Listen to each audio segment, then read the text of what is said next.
కేటాయిస్తానని నా వంతు కృషిగా స్వచ్ఛతా కార్యక్రమాల కొరకు శ్రమదానం చేసి పరిశుభ్ర ఆంధ్రప్రదేశ్ సాధించే సంకల్పానికి కట్టుబడి ఉంటానని ఈరోజు పరిశుభ్రత గురించి నేను వేసిన ఈ ముందడుగు ఆంధ్రప్రదేశ్ రాష్ట్రాన్ని శుభ్రపరచడంలో సహాయం చేస్తుందని నమ్ముతూ ఈ రోజు నుండి నా తోటి వారికి స్వచ్ఛతపై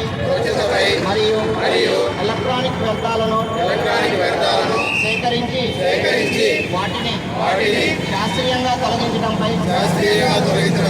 అవగాహన కల్పించడానికి ప్రయత్నిస్తానని మన ఆంధ్రప్రదేశ్ను స్వచ్ఛ ఆంధ్రప్రదేశ్గా తీర్చిదిద్దేటట్లు నా వంతు కృషి చేస్తానని ప్రమాణం చేస్తున్నాను.